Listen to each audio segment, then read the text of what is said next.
Hello साथियों, मैं इस वीडियो में नीट 2022 का क्वेश्चन पेपर विथ आंसर और एनसीईआरटी बुक का पेज नंबर बताने वाला हूं कि कौन सा क्वेश्चन कहां से आया है। तो हम सेक्शन ए बायोलॉजी बॉटनी से स्टार्ट करेंगे। पहला क्वेश्चन, परभक्षिता प्रीडेशन के बारे में गलत क्या है। इसका आंसर थर्ड होगा। ये 12th एनसीईआरटी पेज नंबर 255 और पेज नंबर 256 में है। ये हिंदी मीडियम एनसीईआरटी बुक है। आपके पास इंग्लिश मीडियम एनसीईआरटी बुक है तो आपको परेशान होने की ज़रूरत नहीं है। चाहे इंग्लिश मीडियम हो या हिंदी मीडियम हो, एनसीईआरटी पेज नंबर लगभग सेम है। आप वीडियो देखेंगे तो इंग्लिश मीडियम एनसीईआरटी बुक में आसानी से आंसर मिल जाएगा। पेज नंबर 255 में यहाँ परभक्षण प्रीडेशन के बारे में जानकारी दी गई है। पेज नंबर 256 में यहाँ ये पूरी जानकारी दी गई है परभक्षण प्रीडेशन के बारे में। आपको जितने भी ऑप्शन हैं क्वेश्चन में, वो सारे क्वेश्चनों का जवाब यहाँ मिल जाएगा। अगला क्वेश्चन, अपघटन डीकम्पोजिशन के बारे में बताना है। इसका आंसर थर्ड होगा। ये 12th एनसीईआरटी पेज नंबर 269 में है। पेज नंबर 269 में यहाँ अपघटन डीकम्पोजिशन के बारे में जानकारी दी गई है। जब काइटिन तथा लिग्निन से भरपूर होता है तब अपघटन डीकम्पोजिशन धीमा होता है। अगला क्वेश्चन, इस क्वेश्चन में संवहन बंडल वस्कुलर बंडल के बारे में सही उत्तर को बताना है।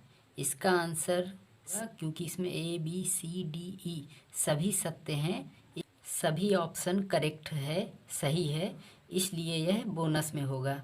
ये 11th NCERT page number 90, page number 93 और पेज नंबर 91 में है। आप इंग्लिश मीडियम है तो बहुत अच्छा, लेकिन हिंदी मीडियम है तो इंग्लिश पढ़ना और इंग्लिश सीखना बहुत ज़रूरी है। जैसे संवहन बंडल को वस्कुलर बंडल बोलते हैं और ये ऑप्शन डी में मध्यादिदारुक प्रोटोजाइलम, इसको इंग्लिश में इंडार्च प्रोटोजाइलम बोलते हैं। पेज नंबर 90 में यहाँ खुला संवहन बंडल ओपन वस्कुलर बंडल, बंद संवहन bundle close vascular bundle, radial vascular bundle सारी जानकारी दी गई है। पेज नंबर 93 में यहाँ डाइकॉट स्टेम में इंडार्च प्रोटोजाइलम होता है। हिंदी मीडियम में यहाँ गलत लिखा है, इसलिए इंग्लिश पढ़ना बहुत ज़रूरी है। यहाँ इंडार्च होगा। पेज नंबर 91 में यहाँ एक बीजपत्री मूल मोनोकॉट रूट में 6 से अधिक जाइलम बंडल होते हैं। अगला क्वेश्चन, एपोप्लास्टिक पाथवे के बारे में बताना है। इसका आंसर थर्ड होगा। अगला क्वेश्चन, एपोप्लास्टिक पाथवे के बारे में गलत बताना है। इसका आंसर थर्ड होगा। ये 11th एनसीईआरटी पेज नंबर 184 में और पेज नंबर 185 में है। पेज नंबर 184 में यहाँ एपोप्लास्टिक पाथवे के बारे में बताया गया है। पेज नंबर 185 में यहाँ एपोप्लास्टिक पाथवे की जानकारी दी गई है और यहाँ एपोप्लास्ट का फोटो भी बना हुआ है। अगला क्वेश्चन, आर्थ्रोपोडा का बहिकंकाल एक्सोस्केलेटन किसका बना होता है। इसका आंसर थर्ड होगा। ये 11th एनसीईआरटी पेज नंबर 53 में है। पेज नंबर 53 में यहाँ आर्थ्रोपोडा का शरीर काइटिनी बहिकंकाल काइटिनी एक्सोस्केलेटन बना होता है। अगला क्वेश्चन, सही सेट करेक्ट सेट को बताना है। इसका आंसर सेकंड होगा। ये 12th एनसीईआरटी पेज नंबर 109 और पेज नंबर 110 में है। पेज नंबर 109 में यहाँ जानकारी दी गई है। हिस्टोन में पॉजिटिव चार्ज होता है। हिस्टोन में लाइसिन तथा अर्जिनिन अधिक मात्रा में मिलते हैं। Histone octant nucleosome 200 base pair DNA कुंडली होती है।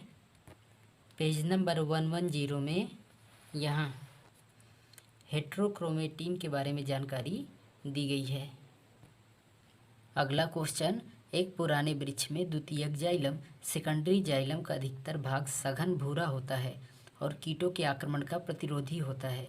यह किस कारण से होता है? इसका आंसर फर्स्ट होगा। ये 11th एनसीईआरटी पेज नंबर 96 में है।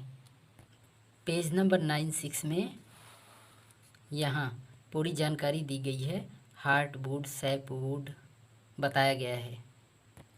अगला क्वेश्चन, एक व्यास सममित जाइगोमॉर्फिक पुष्प बताना है। इसका आंसर सेकंड होगा। ये 11th एनसीईआरटी पेज नंबर 72 में है। पेज नंबर 72 में यहाँ एक व्यास सममित जाइगोमॉर्फिक का एग्जाम्पल बताया गया है। मटर, गुलमोहर, सेमकेसिया।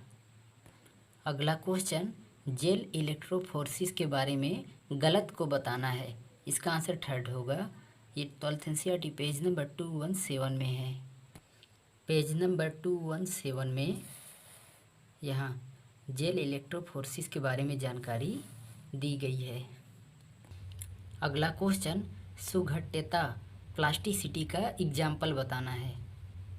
इसका आंसर फोर्थ होगा। सुघट्यता को प्लास्टिसिटी कहते हैं, इसलिए हिंदी वालों को इंग्लिश पढ़ना और सीखना बहुत ज़रूरी है।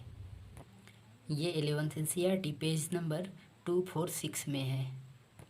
पेज नंबर 246 में यहाँ प्लास्टिसिटी का एग्जाम्पल बताया गया है। हिंदी में कभी प्लास्टिसिटी या कभी सुघट्यता लिखा होता है, जबकि इंग्लिश में केवल प्लास्टिसिटी लिखा होता है। अर्थात इंग्लिश में ज़्यादा स्पष्टता है, इसलिए इंग्लिश ज़रूर पढ़ें और इंग्लिश ज़रूर सीखें। चीज़ों को इंग्लिश में याद करें। अगला क्वेश्चन, गलत को बताना है। इनकरेक्टली मैच को बताना है। इसका आंसर सेकंड होगा। ये 11th NCERT page number 32 page number 33 में है। पेज नंबर 32 में यहाँ क्लोरोफाइसी में स्टार्च, फियोफाइसी में फ्यूकोजेंथिन, मैनिटोल लेमिनेरिन और रोडोफाइसी में फ्लोरिडियन स्टार्च यहाँ जानकारी दी गई है। पेज नंबर 33 में यहाँ वॉलवॉक्स, यूलोथ्रिक्स, स्पाइरोगैरा क्लोरोफाइसी के एग्जाम्पल हैं और फियोफाइसी के एग्जाम्पल एक्टोकार्पस है और रोडोफाइसी का एग्जाम्पल अगले पेज में पोरफायरा है। अगला क्वेश्चन, गलत को बताना है, इनकरेक्ट स्टेटमेंट को। इसका आंसर फोर्थ होगा। ये 12th NCERT page number 30, page number 31, page number 32 में है। पेज नंबर 30 में यहाँ अजीवी परागण में वायु द्वारा परागण सर्वाधिक सामान्य परागण है, पॉलिनेशन है, और यहाँ जल द्वारा परागण काफ़ी दुर्लभ है। पेज नंबर 31 में यहाँ जानकारी दी गई है परागण कर्मक के बारे में।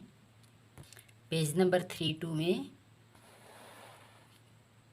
यहाँ जानकारी दी गई है और यहाँ मक्खियों, बीटलों से परागित होने वाले पुष्प मलिन गंध स्रावित करते हैं, यहाँ जानकारी दी गई है। अगला क्वेश्चन, एटीपी का नेट लाभ, नेट गेन बताना है। इसका आंसर थर्ड और फोर्थ दोनों होगा। ये 11th एनसीईआरटी पेज नंबर 229 और पेज नंबर 230 में है। पेज नंबर 229 में यहाँ ग्लाइकोलाइसिस की पूरी जानकारी बताई गई है। आपको पूरा पढ़ना पड़ेगा और समझना पड़ेगा।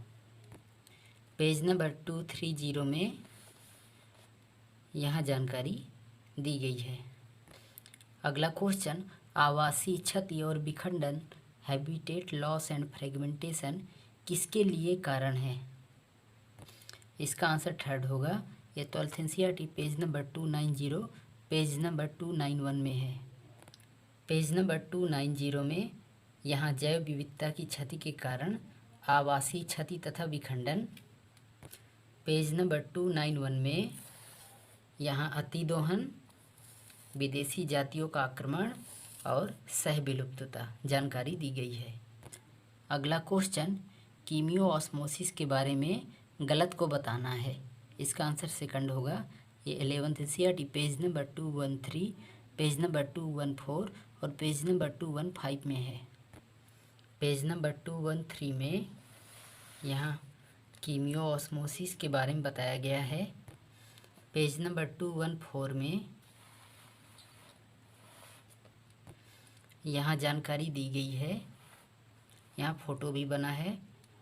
पेज नंबर 215 में यहाँ जानकारी दी गई है। अगला क्वेश्चन, सूत्री कोशिका माइटोटिक सेल डिवीजन के बारे में गलत को बताना है। इसका आंसर थर्ड होगा। ये 11th NCERT पेज नंबर 164, 165, 166 में है। पेज नंबर 164 में यहाँ सूत्री विभाजन एवं प्रावस्था जानकारी दी गई है। पेज नंबर 165 में यहाँ जानकारी दी गई है। पेज नंबर 166 में यहाँ जानकारी दी गई है। अगला क्वेश्चन, मियोसिस डिवीजन के दौरान रिकॉम्बिनेशन नोड्यूल का बनना बताना है। पुनर्योजन ग्रंथिकाओं का बनना बताना है। इसका आंसर थर्ड होगा। ये 11th NCERT पेज नंबर 168, 169 में है। पेज नंबर 168 में यहाँ पूरी जानकारी दी गई है और ये रिकॉम्बिनेशन नोड्यूल, और पेज नंबर 169 में यहाँ क्याजमेटा का उपांति भवन, यहाँ जानकारी दी गई है। अगला क्वेश्चन, X0 प्रकार का लिंग निर्धारण सेक्स डिटर्मिनेशन पाया जाता है। इसका आंसर थर्ड होगा। ये 12th NCERT पेज नंबर 9495 में है। पेज नंबर 94 में यहाँ कीटों में X0 और टिड्डा में X0 जानकारी दी गई है। पेज नंबर 95 में यहाँ जानकारी दी गई है। अगला क्वेश्चन, कौन सा हार्मोन मादा पुष्प फीमेल फ्लावर को बढ़ाता है। इसका आंसर थर्ड होगा। ये 11th NCERT पेज नंबर 250 में है। पेज नंबर 250 में यहाँ इथाइलिन खीरों में मादा पुष्पों फीमेल फ्लावर को बढ़ाता है, जानकारी दी गई है। अगला क्वेश्चन, मेंडल के बारे में सही ऑप्शन को बताना है। इसका आंसर फर्स्ट होगा। ये 12th NCERT पेज नंबर 7879 में है। पेज नंबर 78 में यहाँ जानकारी, पूरी जानकारी दी गई है। फ़ोटो भी बना हुआ है। ये पूरी जानकारी दी हुई है। पेज नंबर 79 में यहाँ जानकारी दी गई है।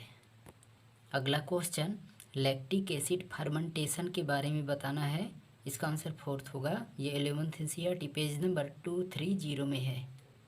पेज नंबर 230 में यहाँ लैक्टिक एसिड फर्मेंटेशन के बारे में बताया गया है। ग्लूकोज से 7% से कम ऊर्जा मुक्त होती है। अगला क्वेश्चन, सही उत्तर करेक्ट ऑप्शन को बताना है। इसका आंसर थर्ड होगा। ये 11th NCERT पेज नंबर 6867 में है। पेज नंबर 68 में यहाँ जानकारी दी गई है। कांटे बहुत से पौधों में होते हैं। Citrus, bougainvillea. यहाँ तने के प्रतान पौधों को ऊपर चढ़ने में सहायता करते हैं। कद्दू वर्गीय सब्जी, घिया, खीरा, तरबूज। चपटे तने, ओपेंसिया। भूमिगत तने, घास तथा स्ट्रॉबेरी, जानकारी दी गई है। पेज नंबर 67 में यहाँ राइजोफोरा के बारे में बताया गया है। अगला क्वेश्चन, कैरागिन किससे प्राप्त होता है। इसका आंसर थर्ड होगा। 11th NCERT पेज नंबर 32 में है। पेज नंबर 32 में यहाँ कैरागिन की जानकारी दी गई है।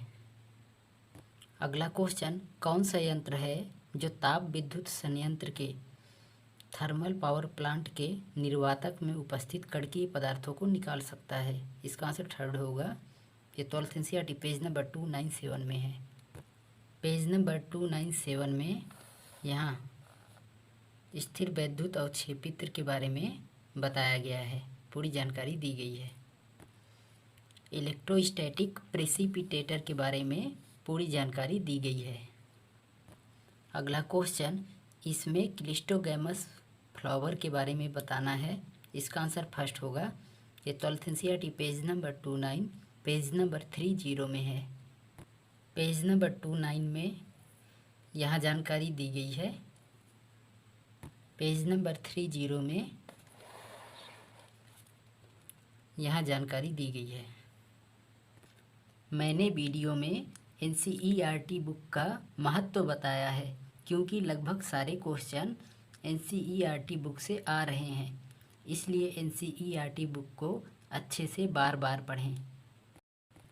अगला क्वेश्चन, गर्डलिंग एक्सपेरिमेंट क्यों किया जाता है? गर्डलिंग एक्सपेरिमेंट किस लिए किया जाता है? इसका आंसर सेकंड होगा। ये 11th NCERT पेज नंबर 192 में है। पेज नंबर 192 में यहाँ गर्डलिंग एक्सपेरिमेंट के बारे में जानकारी दी गई है। भोजन के परिवहन में होने वाले उत्तक को पहचानने के लिए किया जाता है। अगला क्वेश्चन, वेक्जिलरी एस्टिवेशन और द्विसंघी डाई एडल्फस कंडीशन किस में होती है? इसका आंसर सेकंड होगा। ये 11th NCERT पेज नंबर 74 और 75 में है। पेज नंबर 74 में यहाँ जानकारी दी गई है मटर में वेक्जिलरी पैपिलियोनेसियस। पेज नंबर 75 में यहाँ द्विसंघी डाई एडल्फस कंडीशन मटर में होती है।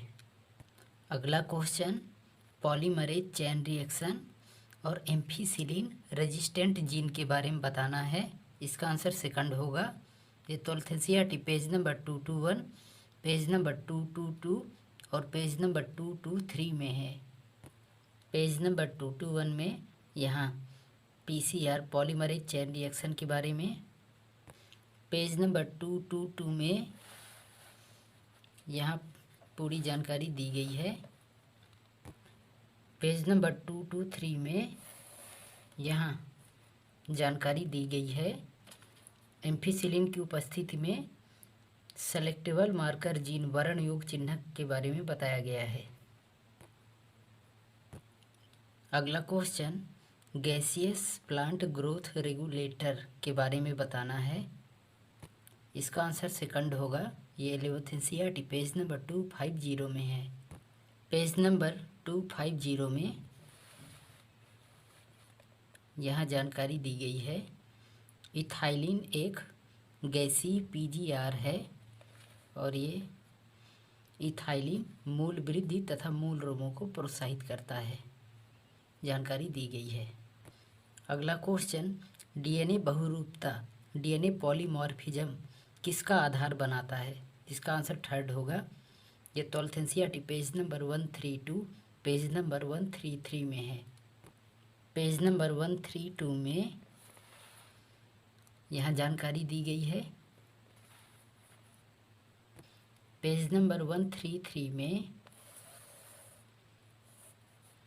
यहाँ जानकारी दी गई है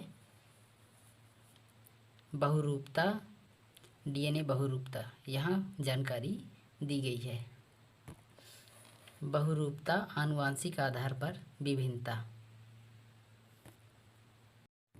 अगला क्वेश्चन, C4 प्लांट के बारे में सही ऑप्शन सही उत्तर को बताना है। इसका आंसर फर्स्ट होगा।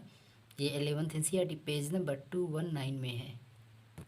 पेज नंबर 219 में यहाँ जानकारी दी गई है, बताया गया है C4 प्लांट में CO2 का प्राथमिक ग्राही फास्फोइनॉल पाइरूवेट है और पड़मध्योतक मेजोफिल सेल में रूबिस्को एंजाइम नहीं होता है। अगला क्वेश्चन, एल्नस की जड़ों में नाइट्रोजन का फिक्सेशन कौन करता है? इसका आंसर सेकंड होगा। ये 11th NCERT पेज नंबर 202 में है।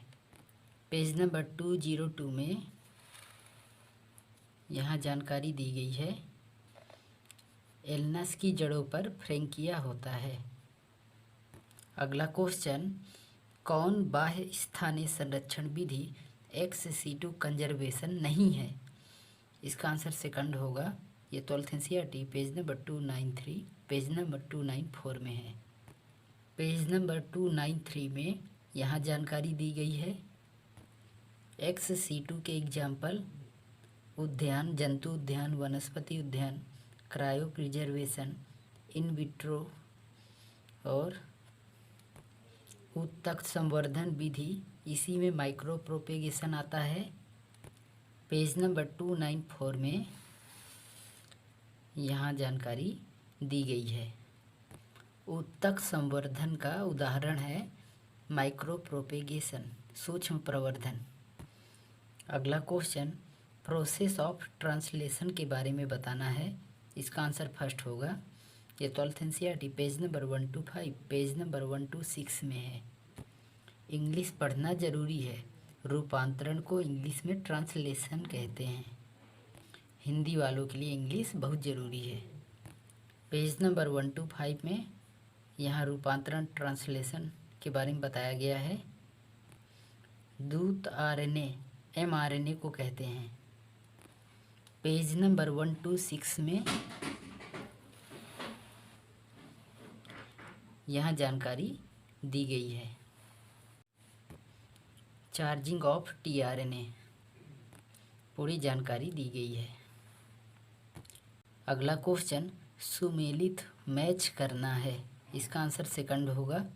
ये 11th NCERT page number 197 page number 198 में है। पेज नंबर 197 में यहाँ जानकारी दी गई है। मैग्नीज, मैग्नीशियम, लोहा। पेज नंबर 198 में यहाँ जानकारी दी गई है बोरान। वीडियो बहुत बड़ी हो गई है, इसलिए अगला वीडियो सेक्शन B बॉटनी का आएगा। मैंने बहुत ही मेहनत से वीडियो को बनाया है, जिससे आप जान सके कि NCERT बुक बहुत ही महत्वपूर्ण है। चैनल को सब्सक्राइब ज़रूर करें और सभी नीट एस्पिरेंट्स को वीडियो ज़रूर शेयर करें, जिससे सबका भला हो। आप सबका धन्यवाद। Thank you.